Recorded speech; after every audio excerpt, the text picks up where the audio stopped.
One of my struggles in life is that I talk way too much about what I'm going to do, and I wait for things to line up in order to do them. Well, let's take a look at that. I'm Zach. This is the Average Christian, looking once again at Haggai, kind of continuing off of the last video with these people who had been sent for a purpose and had ignored the purpose after a while and just had been wasting their lives. And many times the solution is not so convoluted and not so difficult and complicated.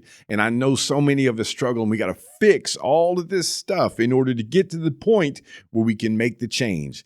And it's like one guy said, well, you've heard people, you may have said this too, that once I get my life straightened out, I'm going to come back to God, which is the equivalent of saying once my broken leg heals, I'm going to go to the hospital.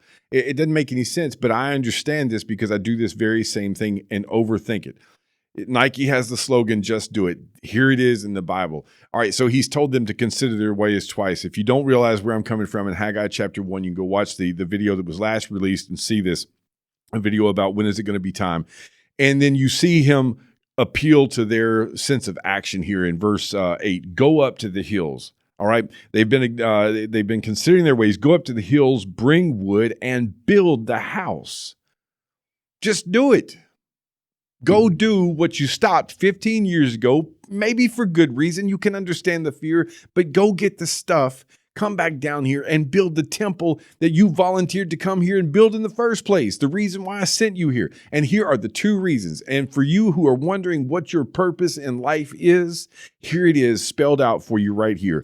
Go and do these things, he says at the end of verse 8, that I may take pleasure in it. Number one, that I may be glorified. Number two, that's your only reason for existence. So God can be happy and him be glorified. That's the best thing you can do with your life. So all this other stuff that you're doing that seems so important and may be wasting and taking you away from God, you can use this the same as I can. Just stop what you're doing and start doing what God wants you to do so he'll be pleased and that he'll be glorified. Then he starts evaluating their lives here. You looked for much, and behold, it came to little. When you brought it home, I blew it away. Why, declares the Lord of hosts? Why were you unsuccessful? Because of my house that lies in ruins, while each of you busies himself with his own house. So you're too busy for the kingdom, too busy for the church. Man, is that not starting to come into play now? COVID has allowed us an excuse where we don't get back together anymore. We'll just microwave this worship thing even more and watch it on a stream because I'm too busy to get together and go meet with some other people, even if I'm allowed to, even if I'm available to.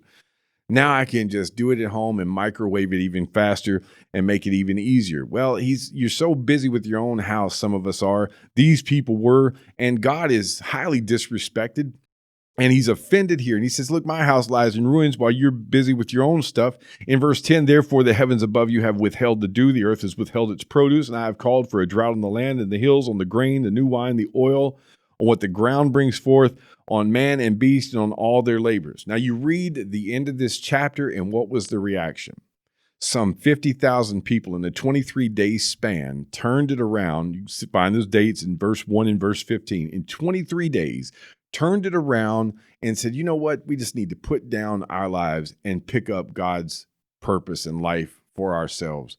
And they started building that temple, and they went back to their original purpose. It is that easy sometimes to make a decision and just do it. So for all your thinking and all your planning and all your waiting, remember this verse 8, go up to the mountain, bring wood, build the house so that God will be pleased and glorified. You have no greater purpose.